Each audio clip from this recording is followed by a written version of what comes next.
Hello, everybody, and welcome to a brand new show here on the Geek Authority's YouTube channel.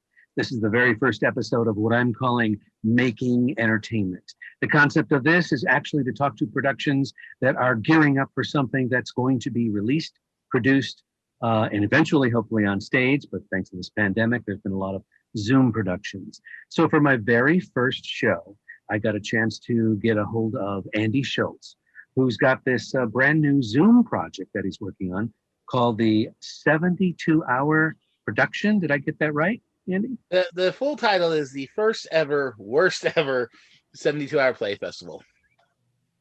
Okay, and let's start with the very basics. These are all my guests. I tell you what, why don't we, there's Andy and Mia and Vincent and Charlotte and Jonathan and Stephen and Steve and Jennifer and Tosca and Kate and Brett, all part of this production. So this is going to be interesting. So why don't you all kind of introduce yourselves, give a little tiny bit about your involvement with this production, what you're doing, and your how did you first hear about this project? So let's start with Andy. Andy, you're in charge of all this. Hi, I'm Andy Shultz. I'm the producer and artistic director of Warsaw Productions, and I came up with the idea to do the show. It was something that we kind of talked. I've actually kind of talked about doing kind of a similar project for a while, and with the pandemic going on, it's like always trying to find something new and different to do. So we're not always doing the same type of show over and over again. Because we had a lot of success last year doing the Zoom radio projects for the holidays for both Halloween and Christmas. So it was kind of like trying to figure out when would be the good time to try something completely different. And we really haven't seen any 72-hour or 48-hour play festivals on Zoom that are 100% live. So we thought, let's try it. Okay, and we're going to get into how it's done, but let's continue with the introductions. Mia, tell us a little bit about you. Hi, my name is Mia Gear. I'm an actress and a writer, but in this production, I'll be acting. And I became a part of this production because I've been in other ones with Andy, and I've been a part of his writing group as well. Very cool. Vincent. Hi, my name is Vincent Miller. I actually do tech and I act. I believe for this one, I'm going to be helping Andy with organization as well. Organization and just keeping things running. Okay, cool. Charlotte. Hi, I'm Charlotte Cocker. I'm a writer and an actress. For this one, I will be writing and acting as well. This is my first time working with Andy. I'm super excited about it. I know quite a few people from other productions, so we kind of linked up, and I'm super stoked to work with everyone to get started on it. So thank you for having us. Absolutely. Jonathan. Hi, I'm Jonathan Aguercia. I am an actor and a costume designer. I'm going to be acting for the 72-hour play festival. I've known Andy for a while, and I've been involved pretty much, since the beginning of Worst Ever Productions. So he initially started talking about this, I think it was like was that October or December? Within that timeline, and just the second he brought up, I was like, I'm in, I'm down, let's do it. Very cool, very cool. Stephen Ryan. Hey, thanks. I'm a writer, director, actor, singer. I do everything but dance and sleep. I got involved. I got a call over the summer. They were looking for somebody to direct some Zoom plays. And I thought the idea was awesome, and Andy's a pretty awesome dude. And so I was like, yeah, let's do this. And then we did some Halloween plays, and then we did some Christmas plays. And now he's like, hey, let's just, let's throw it all on the wall and see what sticks. And I'm like, all right, let's do it. So that's where we're at. Very cool. Steve Alloway. Hi, I'm Steve Alloway. I'm a writer, director, actor. In this one, I'm going to be writing and directing. I've worked with Andy for years in a number of capacities, and I worked with him on the Halloween radio plays back in October. And when he first started floating the idea of, hey, we're going to do a 72-hour play festival, I said, I'm in. Yeah, me, pick me. I've done. I'm no stranger to the time limit things. I've done the 48-hour film project. I've done the 50-hour drive-by play festival. I've done the 24-hour film festival. I've done all sorts of things, and so I'm like, ooh, it's right up my alley. Very cool. Very cool. Jennifer. Hi, Jennifer. Hi, long time no see. I am a Jenny of all trades. Producer, director, actor, cellist, professional cellist mostly. And for this particular project, I will be directing. Very cool. Tosca. Hello, I'm Tosca Minato. I am an actress and a writer. These days, mostly a writer. I have worked with Andy for many a year. This would be, depending on how you qualify the Christmas live shows we did, my third or fourth show with Andy. In both Christmas shows, I played Mrs. Claus, very different Mrs. Clauses.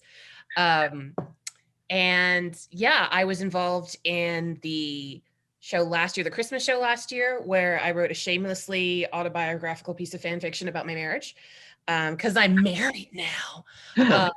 I heard. Woohoo! Congratulations, by the way. Thanks, guys. And so Andy asked me if I wanted to do the 72-hour play festival, and I am also no stranger to writing under the wire, but usually it's by choice because I am a natural procrastinator. I wrote one of my children's plays in 2 days. So I was like, yeah, I can do this because this is normally how I write anyway. So Very cool. Very cool. Kate. Hi. So my name's Kate Greco. This will actually be the third production with Worst Ever Productions. I was a director for the previous two, and then we'll be directing for this one. And I actually enjoy theater that is unusual and different and challenging. So I can't wait to start. Wow, that's cool. And Brett? Hi, everyone. I am Brett Gustavsson. I'm primarily an actor. I also love to work with costumes and makeup, and I've recently gotten to creating my own videos for YouTube. And in this particular show, I'll be acting as well. And you know, with this group of people, I've done numerous shows with. I've worked with everybody here, one way or another. So definitely wanted to jump on board for another project. So I'm excited. Very cool. Okay, so let's tell the audience that's watching exactly how this is going to work. So I don't know if Andy, you want to shout out to particular people, or do you want to take it? How is this going to be for the directors? Well, actually for the writers, then the directors, and then of course the performers. They're all going to be punished horribly over 72 hours. No, I think it's going to be fun. It's it's one of the cool things about a play structure like this is it's a challenge, and I think everybody here is up for a challenge. I mean, these are everybody who's involved is they're all so many talented people, and getting to bring them together for a project like this is going to be so much fun. It's a 72-hour play festival where everything is being done through a random lottery, from who's working with who to what night they're performing, which order they're performing in, and all the themes included. And then they have the writers will have about 24 to 30 hours. They get to negotiate with their team on that one to write their play, and then it gets passed off, and they got about 48 hours to rehearse it. And the theme is decades. So kind of a very broad theme in that one. When you say decades, you mean 50s, 60s, 70s, 80s, 90s kind of thing? Yeah, we picked, every writer is going to select randomly out of I don't want to say a hat because I don't think we have a hat for this, but out of some kind of selection thing, we'll randomly draw a decade. And from there, they're going to have some, I think at this point, I think everybody kind of found out from what I've heard, because everybody goes, can we suggest songs? Every writer's get automatically get for that decade a movie, a TV show, and a song from that decade anywhere in there, and they can use it as their inspiration. They don't have to quote anything unless they want to. They're welcome to, but they have to design a 10 to 12-minute play like that for these particular actors who they're working with. And a lot of these actors we have are so talented. Some of them speak different languages. Some of them do magic. Some of them are do physical stuff. So everything's going to be kind of catered to them in that regard. There is also, because as I told Lorenzo, and I think Lorenzo and Vince and maybe Jonathan knows this, there's a twist now, which I'm going to tell him because I got a couple of writers here, but Lorenzo knows about this. He found out first. We are introducing the box. If you want to, you can either the writer can either keep their decade, or they can gamble and reach into the box. And inside the box will be a couple envelopes. They can select their envelope, and there could be something that will make their life as a writer much easier, or make it much more horrible for them. So who knows? There's gonna be a couple different envelopes, but it's just how much of a gambler you are. Andy, Yes, what's in the box? What's in the box? you'll find out. You will find out next week. But I'll stop there. Okay, of this panel, this wonderful panel I have here of all you wonderful, talented people, who are the writers in the group? Are they just writing? Possibly directing as well, but who are the writers? It's Staska? I believe I'm writing and directing. Charlotte, Stephen. Mhm. Okay, this question is for you guys. So as writers, and I think you've all said that you love the challenge and the time limit and all that other stuff. So as writers, do you find it easy to develop a theme around a theme, so to speak, to get this? I mean, do you have a number of pages set in mind? What's your writing process? Anybody?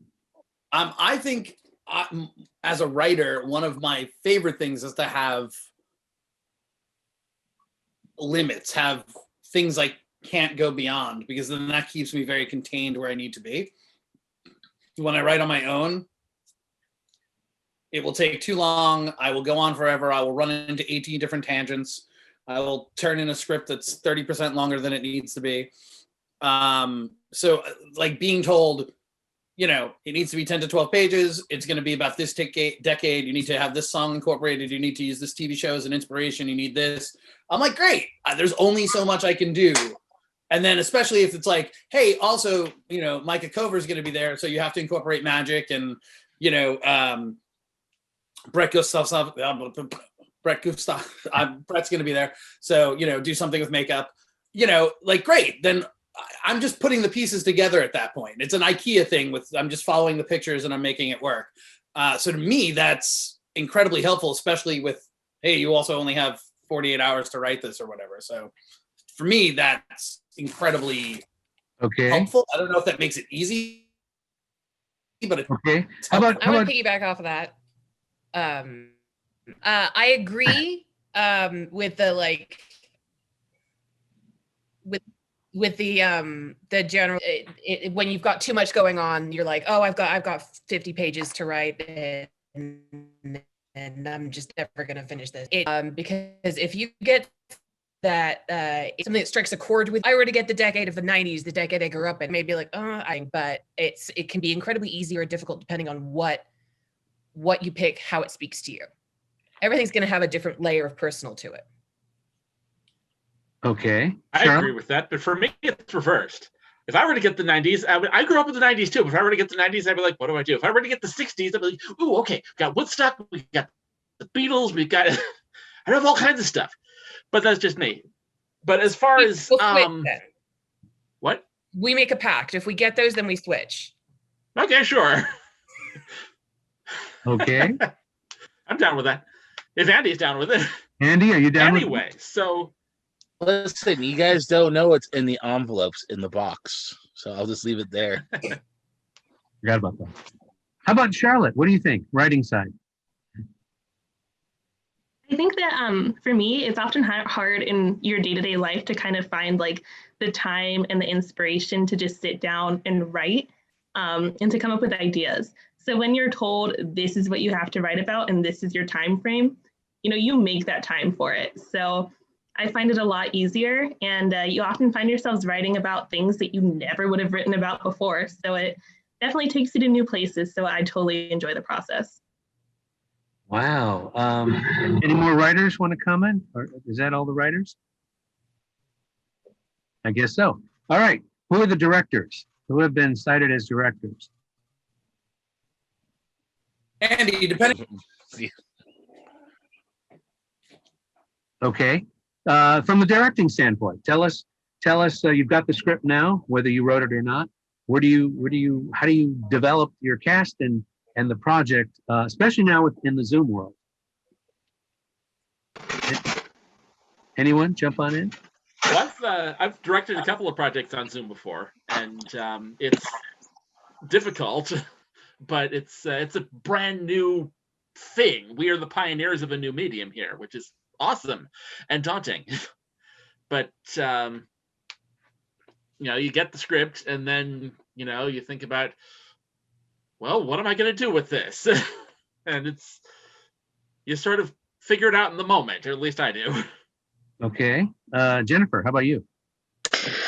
Well, directing for Zoom is its own beast, but directing a 72-hour is sort of easy as a director because the director's job, the most important job you have if you're directing a regular play, is casting. But in a 72-hour, the casting has already been done, and the actors are going to be perfect for the cast because it was written for them. So that hardest job that a director has is already done. Now, to speak to the thing about Zoom, that's the hard part, because when we're dealing with Zoom, suddenly an actor becomes not only an actor, but also their prop person, also their own costumer, also their own lighting and set and sound director, and that can be overwhelming. And I've found with a couple of the other things that I've done, actors very often start to kind of freak out because they're having to wear so many hats and not just concentrate on performing. So my job as a director is to make their job as easy as possible, to take some of that away from them if I possibly can, so that they can just do the art. Wow. On that, having gotten the chance to work on a few projects now with Andy through Zoom, Andy has, again, as Jennifer was just saying, made it so, I mean, like 80% of directing is casting. And that's not to say that next 20% isn't also daunting and hard. But I've been handed these wonderful casts, these incredibly talented people. Andy is pulling up from a pool of performers that are incredibly multifaceted, have all sorts of different hidden skills and such, that it just, as a director, I don't think I've ever worked with a group I've trusted so much to just run with what we're doing and give them just a couple of nudges and like trust that they're going to get it. And that's been incredibly fortunate. Andy, Steve said we're revolutionizing, or we're pioneering was the word he used, pioneering this new way of getting entertainment out there. And I'm watching huge networks with huge budgets not be able to figure out how to do it. And Andy is like, here are all the tools. Let me give you as much as I can to make this as easy as possible. And some great magic has been made. And so I'm really excited to see how this 72-hour stuff is going to work, because it's like everyone's going to be running on high emotions and high energy and we're just going to, it's going to be amazing. Let me ask a question. So am I to understand that you directors and writers know your cast already? That part has been done? No. We won't know until the lottery happens. So basically, it'll be our job to take whatever elements we're given, the actors and the writer, and actually be able to present, a finished product within the confines of the time and the platform that we're in. So, I mean, I think that's what's really challenging. And as a director, I'm looking forward to, because I find myself often being stuck in my training, because, we're either trained as, in theater, in film, in TV. So we have this great set of tools that we've all learned, and, but we're in a new environment and we have to adjust those rules, adapt those rules. We have to really think out of the box in order to supply the same level of entertainment, that we would in a live theater. So as a director, that's really what I see, my principal purpose in like a Zoom project like this. Okay, Tosca, how about you? What's your input? In terms of the actors themselves? Yeah, the directing, the putting it together. Oh, I'm not directing, Oh, you're but direct- no, I'm just writing. I'm just Oh, writing. I okay. have directed, but I'm not directing for this one. Oh, okay. Sorry about Yeah. that. That's All right. okay. Let's switch to the actors now. I believe that's Mia and Jonathan and a couple of other you, like Brett as well. I believe you said you're acting in these. Yep. So Mia, what do you think about the fact that A, you don't know what story you're getting, B, you don't know what character you're playing, and what director you're going to be working with? How is that for an actor? Because usually when you audition, you know the producers and the directors and your fellow cast members, but this is, like she said, a lottery. Yeah, it's really exciting. The great thing about Worst Ever Productions is that you know that he's assembled a great group of people. So I'm not worried at all about like who's going to be the writer or the director. I know they're both going to do amazing jobs. So I get to focus on the acting and just having fun with it and being in the moment with all the high energy and like, let's do this, let's get this done, focus on the script, do a good show. I'm just really excited. And like they were mentioning earlier, you have to do your own set and lighting and costuming. How's that from the acting standpoint? I think at this point we've been doing it so much, and then as an actor, you've done self tapes and everything. So I have half of a studio in my apartment. Like I have lights, box lights, and a selfie ring light, and I have like things I can prop my laptop on, and I have a separate webcam, and like all these different things I can manipulate. So whatever we need to do, I'll do it. Mood lighting, done. Like super bright, done. Wow, you're super self-contained. Jonathan, how about you from the acting? A lot of what Mia said. Yeah. I know a lot of the writers, the directors, the actors, they're all incredibly talented. I know these writers, no matter what they're given, they're gonna come up with some amazing, fun, insane pieces that it's not gonna feel like, honestly, it's not going to feel like a challenge. It's not going to feel like work. I know it's going to be fun from start to finish. And exactly what she was saying. I think with the last year and how theater has pretty much all been over Zoom and all just done on the internet. I think at this point we've all, for the most part, got down how to set up our own lighting and set up everything. Thankfully, I was blessed. My brother at the beginning said he wanted to try doing Twitch streaming, so he bought all the lighting and everything.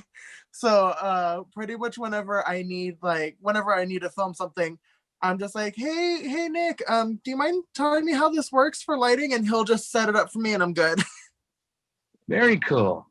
Okay, Brett, what's your take on it? So as an actor in like a piece like this, but it could also go for just everybody involved. The whole thinking on your toes aspect is a lot of fun. Just working under such a short time frame, and like, all right, let's see what you got. It really gives everyone a fun challenge, and it keeps everyone sharp. And that's why they're so fun, as opposed to like a generic play where you have months to rehearse. It's like, all right, let's get in, let's do it, let's make it awesome. And yeah, it's before you know it, it's over, but we always have a great time doing it. Yeah. Wow. So as far as everybody getting involved, I'm sure you're, as you can see with me, the green screen is a big part of these productions. Are you guys used to creating your backgrounds with the green screen? Because a lot of people didn't get it at first, and then it's like all of a sudden everybody's, in the tropics. Oh, there goes Steve changing his background. So how is the green screen aspect? Technically, is it easier to do? I've noticed that it is easy. The one thing you do have to remember, because I have done it a couple times, is you have to make sure that you don't match the color of your background. I've definitely done that once or twice where I'll be wearing, because I know I have a black screen, so like if I wear like a black shirt, it's just like all of a sudden I just become, a floating head with arms. Yes, I've done that a couple times. Okay, so as far as the technical aspects of this, Is this, Andy, is this something that's going to be done like in one shot live recorded, or is it going to be live when people watch it at the time? Or how is that? How does that work? It's going to be 100% live. We're going to record obviously the performance as they're doing it. That's the plan. But it's to do it live because I think I love some of the stuff we've been doing over Zoom that's been recorded, but there's been this aspect of doing kind of like live theater again, even though it's over Zoom, but doing it live, so we know that there is a little bit more pressure on us, to not mess up. But understand if it does mess up, it's like Saturday Night Live. Things are going to happen. People are going to break, especially if they're in a comedic piece. Generally, is everything comedic, or will there be drama, or we don't know? So I always prefer comedy. However, given the theme of decades and some of the stuff I've selected so far, without revealing what I've selected, I've been trying to give everybody. Come on, please reveal what you selected. If you've been paying attention, here, I'll say this. I'll give you a hint. If you've been paying attention to anything I posted, I revealed one of the choices already earlier this week. So if you've been paying attention, you might have found it. But it's I've been trying to give them stuff that they can really use to think that as nothing boring, but I try to give them something easy, but something maybe a little bit more challenging in the group, so that way they can kind of have some fun with it. Maybe they might find some inspiration in one thing and then take an element from something else to add to it. But it's just, but the live factor is what kind of, for me, is like what's so much fun about it. Because if they mess up, they mess up. It's great. It's live. And that's something I think, you talk to a lot of audience members. I get messages from people who really enjoyed our variety show because the live aspect, because they didn't know they were like, oh, it's live. They're doing this live, or they're watching it, and they're like, this is because it's different again. It's not like watching a recording. They love the recording stuff we do, and they love that. But they like the fact that they're watching something 100% live, and they also get to interact with it too, because when we stream it onto Facebook Live, they can comment on it, and they're part of the show. Because sometimes actors who are in other pieces are commenting with them and having fun. So it's because of more of a physical interaction than almost as much as you can get in this kind of pandemic world we live in.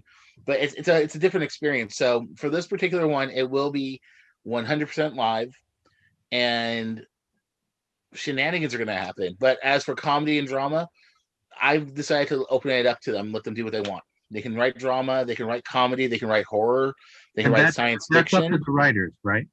The writers get that. The writers get that choice now. Okay. I always prefer comedy. I'm actually a comedic writer.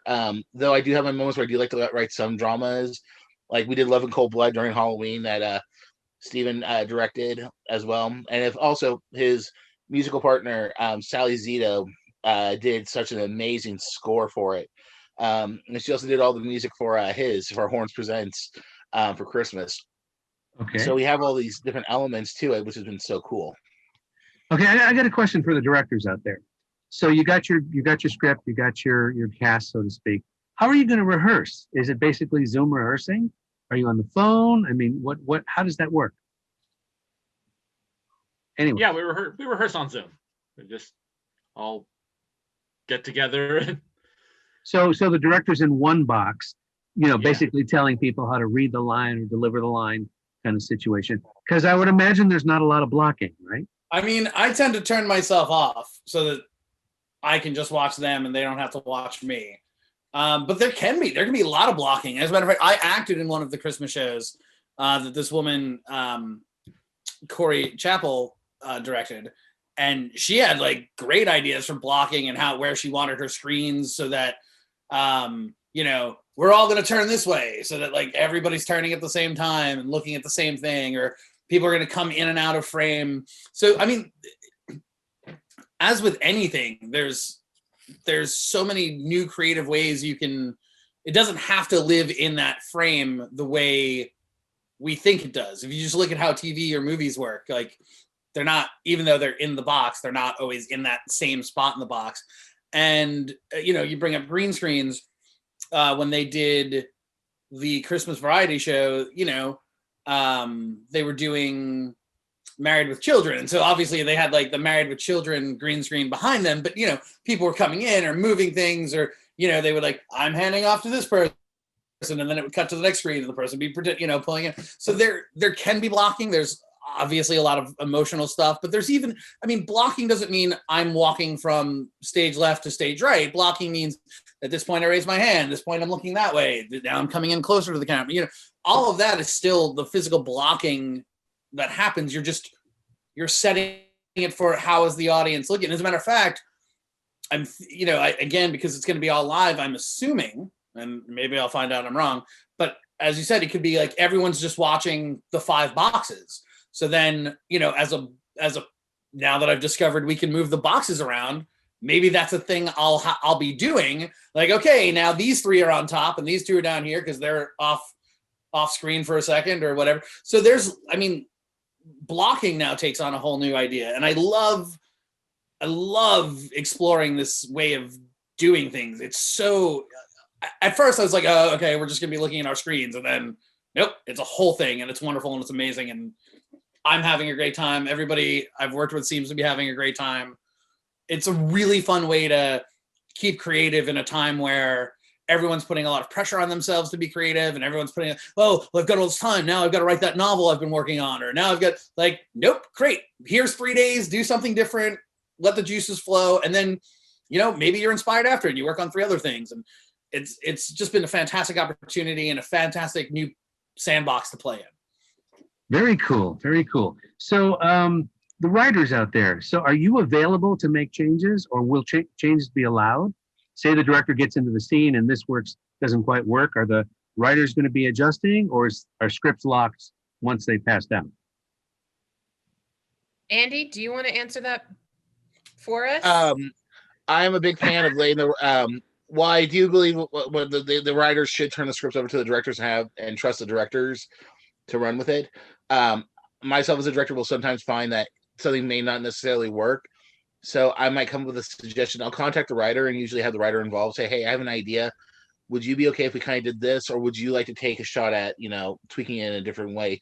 And I do encourage that. The writers do not need to be at every moment of the rehearsal, but if the director does have a question, the writer should definitely be involved because it's their work. We don't want to change the ending. Can it be done in 72 hours? Sorry? Yeah, if the writers want to be available for it. Some writers, I'll be honest, myself personally, I just don't change the ending, but I understand if you guys need, and I tell the director this, I know that's something you might need to tweak and mess with to make this piece work. I hand it off to them and I trust them to do it. It's just don't change the ending. And so that's usually by mine, because I know something, especially if it's such a tight rehearsal process, it helps. But I don't want everybody's a team in the show. We're one massive team, first of all, but we're also these individual teams. And so the writers do. And I'm going to throw in another element to everybody that night that I'm keeping a secret. They're going to find out about. Okay, a lot of secrets here. It's a cool secret. What? Too much. Too many secrets. It's a fun secret. You're not M. Night Shyamalan. Uh-oh. So that's a twist.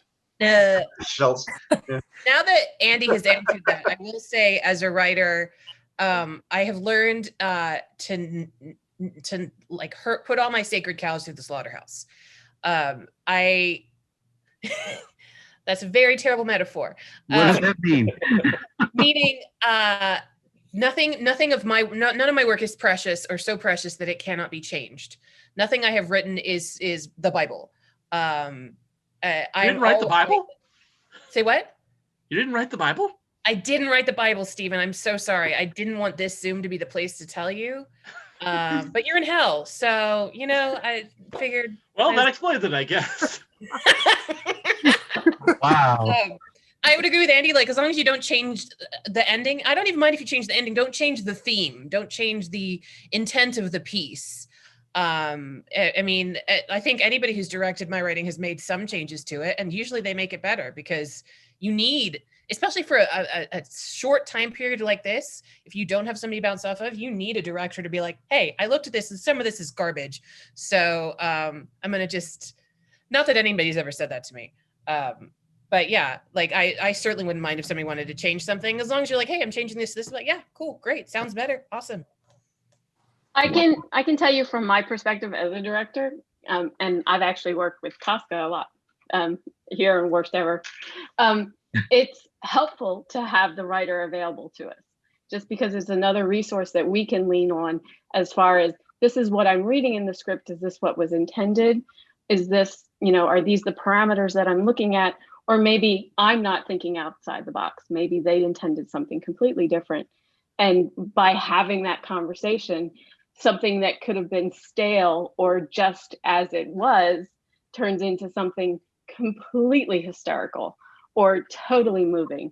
And so you really don't want to shut yourself off from that resource. Wow, this is kind of cool. So Mia, I mean, from the actor standpoint, to you, is there a preparation for this kind of thing that you do? Or it's just basically they give you the script and you start memorizing lines? I mean, how do you develop your character? Is that internal or with a director or? As far as prep, I think that while the writer is writing and before we start rehearsals, I'm going to get as much sleep as I can possibly get so that I can obsess about the script once I have it in my hands, and then just dive into it from there. And I'm sure in the rehearsals, if I am interpreting it a certain way and it's not the way that the director wants to go with the piece, then we'll, dissect the plot and what is actually going on there and move on from there. But I'm going to sleep, eat, dress, do everything with the script as soon as I get it. And that's your own interpretation until you're told otherwise. Right. Oh, yeah. Very cool. Is that the same for you, Brett, who changed your background? Yeah, I'm in the desert now. No biggie. But I think once we get the script in hand and we read through it, you can already kind of tell, all right, this person would sound like this, they would talk like this, they would act like this, and it just comes through with the writing, their dialogue and their interaction with other people, get the gist of who they are and how they are, and it's a lot of fun to put together. Sometimes I like to do it.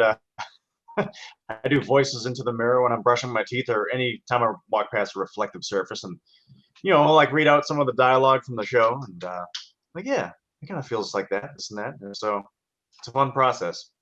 I know the last piece I wrote for you was very hard to find the voice of that character. My husband. Yeah, it's always ingrained from there. Yeah. Mm-hmm. Okay, Jonathan, back in my mind. Jonathan, how about you? So I know, so from the second I get the script, obviously, read it, I'll start to visualize, different things about my character, how their life outside of the piece.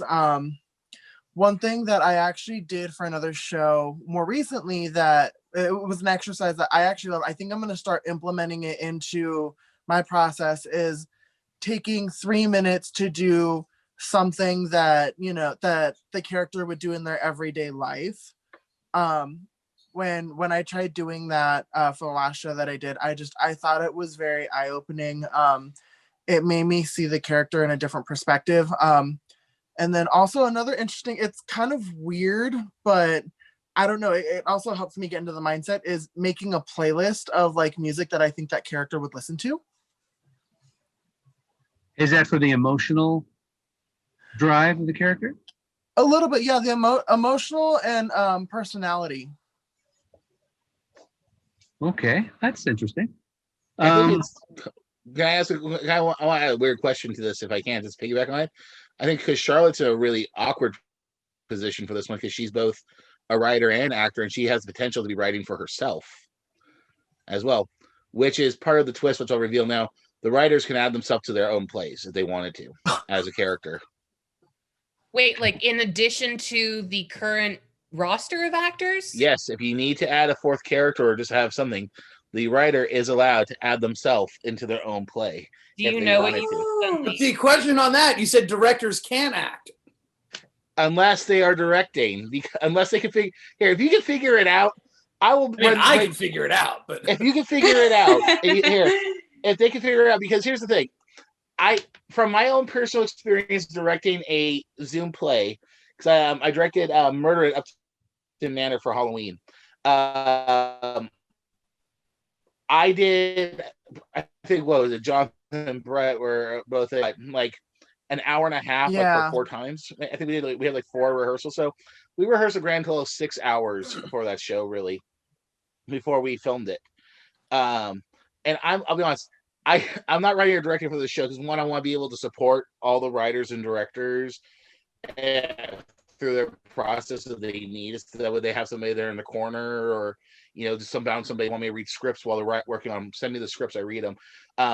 But I'm a person who likes to sleep. And I know some of these directors are going to keep their actors up all night. I know at least one director will. I will not. So I'm like, I don't want to subject myself to that. But if they can find a way to do it somehow in there, I will allow. They can make it work. And I think there's a couple people who could try to find a way to make this work. They can throw themselves into their script if they want to, as an extra person, if it helps them, or they're feeling like they'd like to just have a moment to perform. Okay, I'm a third party here, and outside looking in, and I saw everybody's face when you said that, and especially Tosca jumped in. But he cited you specifically, Charlotte, about being an actor and a writer and kind of thing. Does that excite you that you could write your own role? It does, but it's also scary too. I mean, it's exciting because at this point, your first day is writing, and then you get a script from someone else, so you have to then learn it and rehearse. So then also having another one on top to learn and rehearse too is definitely a lot to take on in 72 hours. So it's a huge undertaking, but I mean, I personally requested the days off work, so like I had the bandwidth to do it, but now it's a matter of mental bandwidth. So we'll see how I feel. Okay, Vincent, what's your take on it? Personally, I'm a bit excited about seeing what the writers are going to throw together now, knowing that we can have a bunch of Stephen King enthusiasts with writing or with putting themselves into their own show. Yeah, I'm just excited to see what happens with this. If it's great, fantastic. If it's a train wreck, I can't look away. Okay, I got a question then. So is my understanding correct that if you're writing something, you could also be acting in something else, and now that you could direct something and be something else, and you could wear several hats? Is that correct?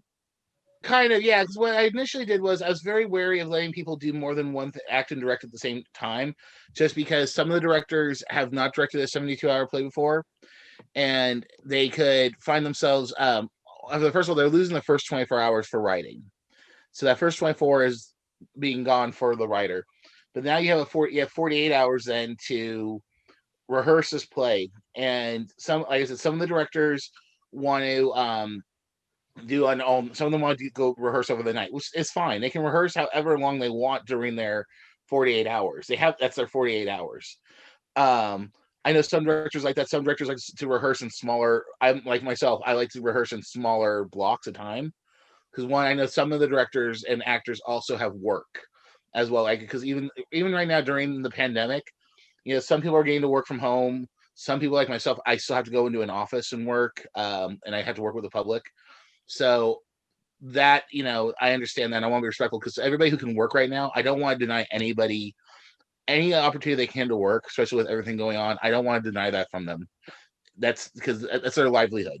And I know, and I'm so honored and grateful and appreciate that they've taken their time to do this project, any Zoom project, anything we do right now. I'm so grateful to everybody, not just this group here, but everybody who's involved in this, and everybody who's been involved in our Christmas shows, our Halloween shows, everything we do. And I love everybody here, and I love everybody who's involved, because just to take their time to do a project with us really does mean the world to me.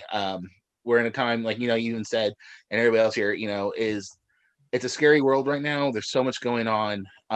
There's so much uncertainty and stuff. It's, with COVID, and some people find themselves very, down and don't want to do anything. And even if they can just do a little something every day, that's so great. And I'm so grateful for those people just to find something to do.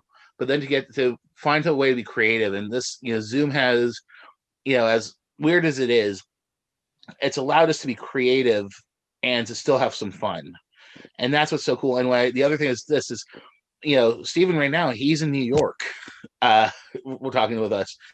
I have people, we have actors, we have some writers, we have some directors from all over the country. I got somebody in Texas, someone in Florida, New York, Chicago. We have people from all over. So that's what's so great, because now where we don't normally get to be with these, our theater family from all over the country, we are together doing a show together. And that's been so incredible. I mean, you yourself mentioned that you've talked to you've interviewed people from across the pond. We've done shows with somebody who actually did a rehearsal for a Zoom project while they were in Europe. They were over there. They were visiting someone. So I got to ask real quick. This 72-hour production. How many? What's the number? How many people are involved? Everybody, writers, actors, directors. I want to say about 29 or 30 people. Wow. And that's not including Vince and myself. So including Vincent and myself, it's 32. Wow. And okay, before I forget, so do you have it? What's the actual date that this is going to happen? And then what venues how can we see it? Where can we see it? The way the venues work, the way the dates are working is on Monday the 25th is our first night. It's called The Sorting. I want to make it sound really creepy and like lightning when I say The Sorting, that'd be kind of cool. But that's the night that they're gonna find out. Thank you. The Sorting. Where they're gonna find out who their teams are, who's writing for them, who's directing. They're gonna find out what night they're performing, because each show is only gonna be for one night only. For this, it will be recorded and will eventually end up onto our YouTube channel. But they're gonna find out then what night they are. So the performances will be on the 30th and the 31st. Bill A will be the 30th. Bill B is the 31st. Earlier in the week, starting Wednesday night, whoever's in Bill A, that will be the night they find out which decade they got, which songs and everything and whatnot and things, and they have the opportunity to use the box. Bill B will be on Thursday night. So that way everybody has 72 hours. They can find out. I mean, I'm sure Bill B will find out what decades have already been selected. No two shows will be repeating. So you're not going to have the same decade used in Bill A. That's going to be in Bill B. So when does this live show happen? Each night will be at 8 p.m. On Saturday the 30th and Sunday the 31st. It'll be streaming for free on our Facebook channel, or at Worst Ever Prods on Facebook. We're streaming it there for free, so they can, if they have Facebook, they can go on there and then just watch it for free. We're not charging for it. We're having fun, whatnot. We do for all of our projects. If people are in a position to do so and they're feeling inclined and they're feeling generous and they're enjoying what they're doing, we do have links up for we have Venmo and PayPal that would like to make a donation. The money goes straight back into the company to help pay for things for future shows. Some of the props that we bought for the previous shows, we've used the donations for that. Such as those radio mics we've been using. Heather Lehigh purchased those for us, and they used to help take care of that and fun stuff. But yeah, we stream for free. Tosca, you had your hand up. No, that was just I was raising the roof for Heather because yes, Heather Lehigh, who's Heather. Yeah, Heather. Heather often runs a lot of our projects for us. She helps out quite. She's a writer, director, actor. She'll do it all. If you saw the Halloween shows, she did all three in one play as well, along with her wonderful nieces. But it's so much fun. But yeah, we're streaming them for free. They can go onto our Facebook page at Worst Ever Prods, which is also the same handle for all of our social media, for Twitter, Instagram. They can visit the sites. We usually post pictures and stuff. We'll have links up for things. So just to be clear, this is January 30th and 31st. At 8 p.m. And 8 then p.m. probably within about a week or so after that, they'll end up on, we'll be putting them onto our YouTube channel, which is just at worst, or not at worst, but Worst Ever Productions. And they can come on there and enjoy it. Hopefully, like I said, these are, I've always enjoyed seeing what comes out of 48-hour play festivals, 72-hour play festivals, everything in between. They're always so much fun. And like I said, it's chaotic. It's crazy, it's all over the place, but there's so much fun just to see it. I mean, just to see what people, especially when you have a lot of passionate people, because that's what everybody here who you see on the screen, they're so passionate about what they do. And it's been, and like I said, this has very much been a team effort, from casting the shows to everybody who's involved. Everybody who I've worked with on here, I've talked, I know, and those who I haven't worked with yet, like Charlotte's one of our first times. Just and this is a message. We actually had a very long conversation just to get to know each other, and I did that with everybody who I haven't worked with. So it's not like, oh, cool, you're in. I've emailed them, I've talked to them back and forth. We've exchanged, calls.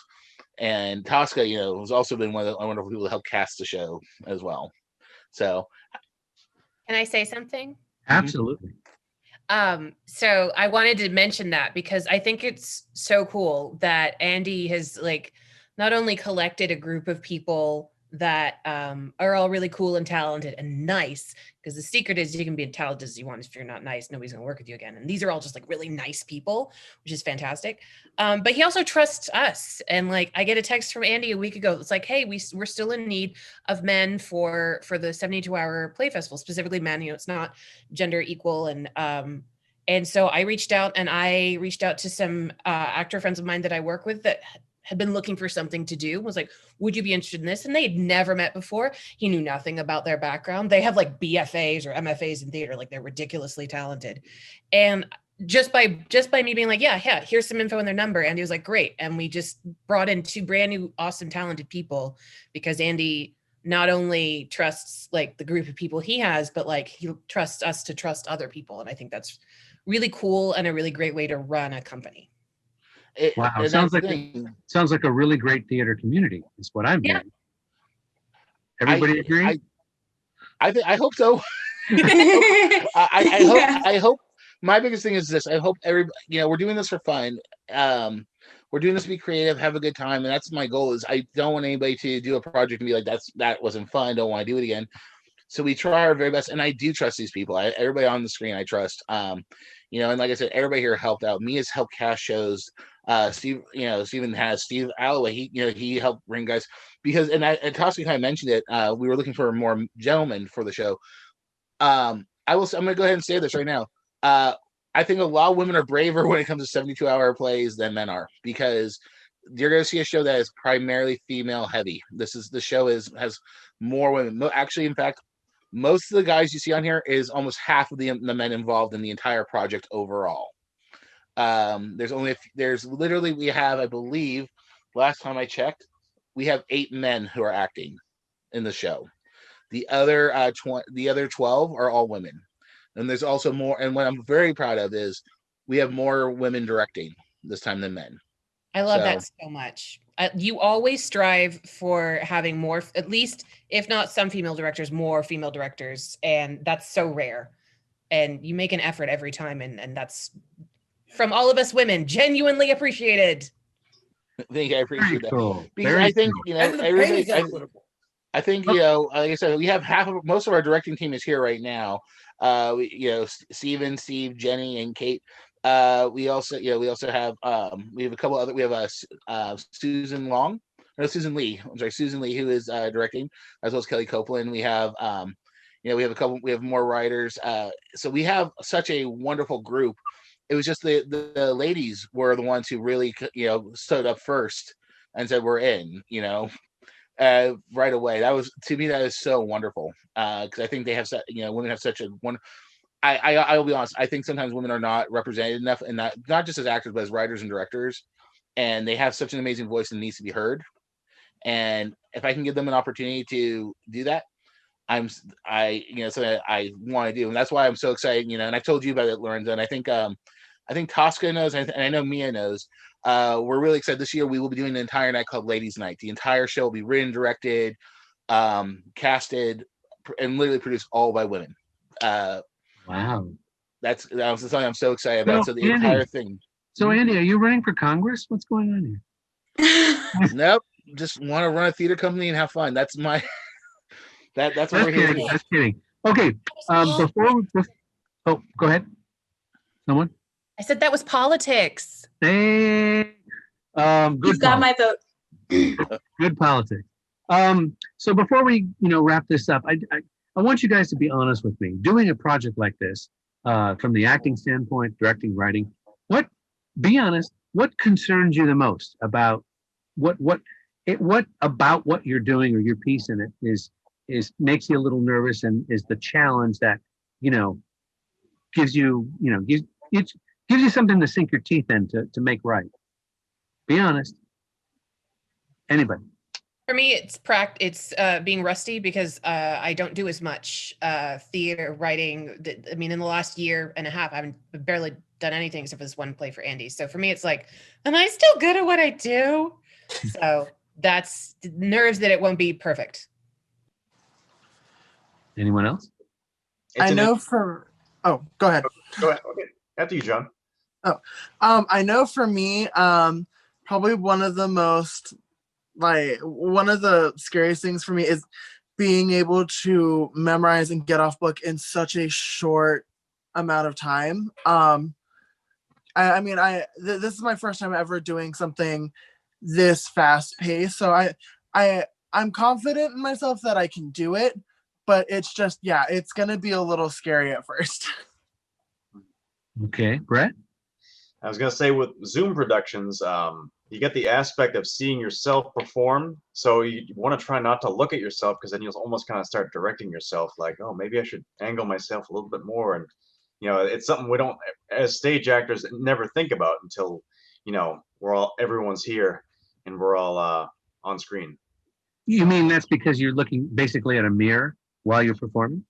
Well, like right now, it's like the whole grid. And usually when we do shows, you can see everybody, including yourself, and you can't help but look at yourself, and you start making fixing this, fixing that. So you got to try to not do that so much, But it happens. That's a great point because we kind of have to. I feel like because if we're moving around and doing certain blocking movements, we have to glance at the screen and make sure we're not out of the frame or that we're not too dark now because our lighting somehow changed because there's a window there, or like there's a lot of things we have to keep in mind since it's Zoom and we don't have our entire lighting team and the crew and everyone working to make sure that we don't have to think about it. And again, that circles back to each actor is wearing the hat of actor, costumer, prop master, lighting tech, sound tech. Everyone's doing it all themselves. Okay. Jennifer? Go ahead. My biggest concern always seems to be that balance between, especially as a director or a writer, I have this vision. I want this to be the best it can be. And everybody's doing this for free and everyone should have a good time and nobody should be pushed to the point where this isn't an awesome, fun experience. So that's what concerns me. But again, Andy has got a great group of people that we love doing this. So it almost never is that, but someone's late or somebody's this and everybody's like, look, no one's paying them to be here. Give them a few more minutes, give them whatever. Everything's going to be great. And it always works out that way. And I think just understanding that we're all just happy to be creating helps make that happen. But it always is a thing on my mind. Very cool. Jennifer, anything you want to add to that? Well, if you're doing something like this, what you're creating is a tiny gem. And it's up to all of us to put everything that we can into that moment, into that little piece, to honor the piece that's written, to honor the fact that the actors bring themselves to it because it's written for them. And as a director, it's supporting them, making sure that they have the support, even if it's support memorizing the lines, whatever it is. And of course, I'm a musician, so I think in terms of music, making a small but beautiful little piece out of what we've been given. Run with it. Nice. Charlotte, anything you want to throw in? Yeah, I mean, doing theater live is very different. Normally, of course, you get your scripts, you go through rehearsals, you get many rehearsals, you have Hell Week and everything. And all of that process is just kind of condensed into, a really short period of time. So you kind of have to really focus down on learning those lines, on learning the movements. And, with Zoom, there's so many things. The part that stresses me out the most is things that can happen, things while you're recording on Zoom. I know when I've been recording, there's been issues where, if someone turns off the camera, it flips where they're located on the screen, which throws off, blocking which way you're looking. If your phone starts to die, it like cuts off your camera. There's just so many little things to think about. And of course, it's very different to things that you think about on stage. So it's almost, like retraining your brain for a new type of theater. So it's exciting to learn and expand on those skills, but it's also a lot to learn and expand on in 72 hours. But it's always fun. Wow. Kate, anything? Well, yeah, I mean, basically my biggest concern is the connections, just basically the connections the actors have to the piece that they're given, from the writers, and then, my connection to the actors to allow them to, let their talent shine. And then our overall connection to the audience, being able to present the story that we want to present in the way that we want to present it. That's right now, that is my chief concern, is to make that connection. I mean, especially with Zoom, everybody's on Zoom. Some people are on Zoom all day long. So there's that issue, that thinking that you have to combat to allow us to use the Zoom to connect and not just, be. So that would be my biggest concern and what I'm excited to explore. Wow. Okay, Steve, how about you? Well, I have a couple of concerns. I have one concern as a writer and one concern as a director.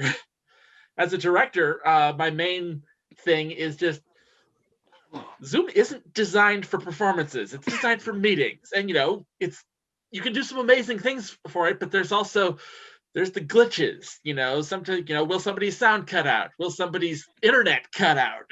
I've had to deal with these problems before, and it's always, and different people have different technical capabilities on their end, and you sort of have to rely on that and take bad luck. It's difficult bringing it all together into one cohesive show.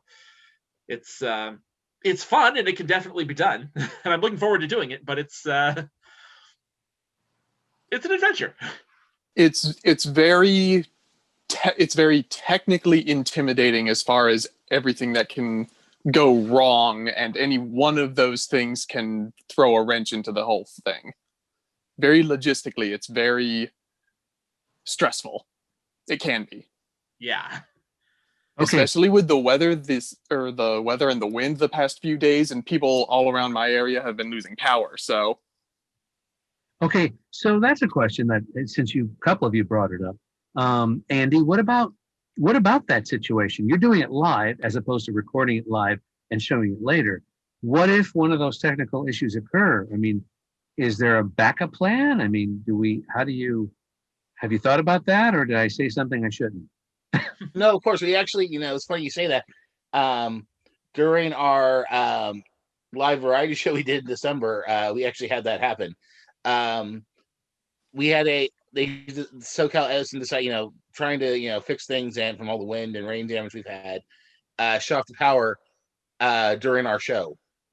And they found out the day of that they were going to do it. So literally or the day before, because they had it from all the wind damage. So I had to work with Heather and Vince on how we're going to do this. So there's multiple hosts now for our project. So what you're going to see, probably the directors will be made hosts as well for their shows. So that way, if they want to move stuff around on the screen, they can, or things like that. You can try different things for the show. But it's also, to have somebody ready with a script. So that's why, Vince and I have scripts, and we'll probably have a third person as well who has a script, just in case we do lose someone. we can kind of try to pick up where they're going, at least to help that piece get through.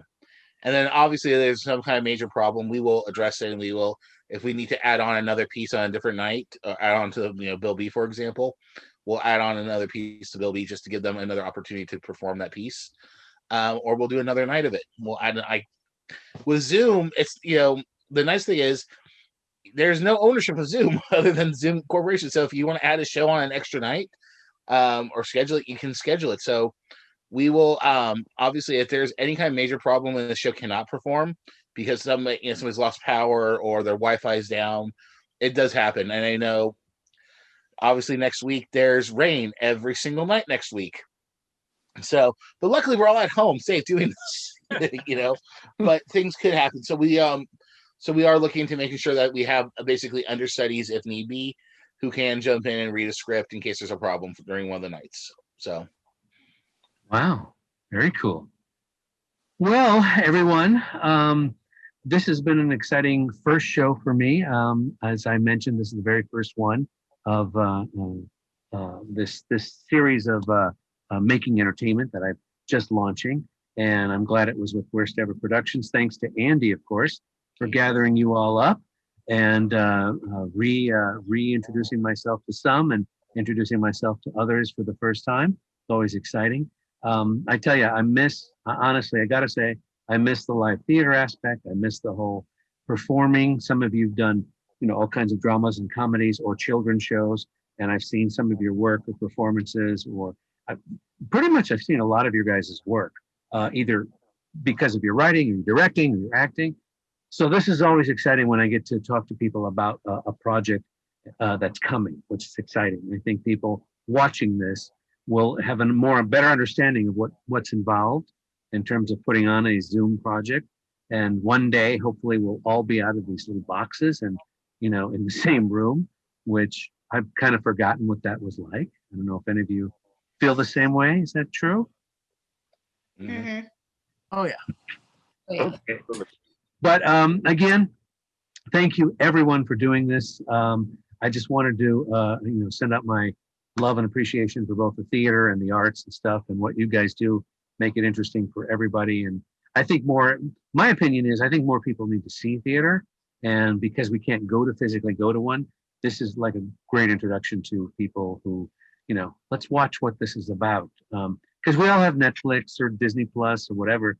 That's all that, canned stuff. This is real theater. This is live theater. This is where, this is, as far as I'm concerned, this is where the real acting occurs, or the writing, or the directing, or whatever it is. And Andy, being the producer, gathering this group of people together it's just worth the watch. That's pretty much where I'm at. But anyway, I want to thank everybody for watching. If this is your first time watching one of my shows, it's called The Geek Authority. It's on the YouTube channel. Don't forget to hit the subscribe button. There's also the little bell. Once you click that, it'll send you an email when I drop something, and you can watch whatever I dropped and anytime you have available to yourself. I have 4 other shows, actually 5 now. This is the new one. So there's 5 other shows. You might want to check it out. But in the meantime, Andy, thank you once again. And let me go through the list here. Thank you, Mia. Thank you, Vincent. Thank you, Charlotte. Thank you, Jonathan. Thank you, Stephen. Thank you, Steve. Thank you, Jennifer. Thank you, Tosca. Thank you, Kate. Thank you, Brett. Thank you, Marcia, Jan, and Cindy. No, just kidding. What about Alice? And Alice, and Mike, and Greg, and okay, I'll stop there. Like I said, when I do these group things, it's always kind of fun to think of the Brady Bunch, but this is more than the Brady's. This is like Brady plus. But anyway, thank you everyone for doing this. Make sure to let everyone know this is out there. So let's say everybody goodbye and thanks for doing this. And we will look forward to the show January 30th and 31st. Is that right? Yep, at 8 p.m. Yes. 8 p.m. on the Worst Ever Productions, first the Facebook page, live, and then eventually on the YouTube channel. Yes. You got it right? Yes. Okay. Very excited. Perfect. All right. Bye, everybody. Thanks for watching. Bye. Bye. Bye. Bye.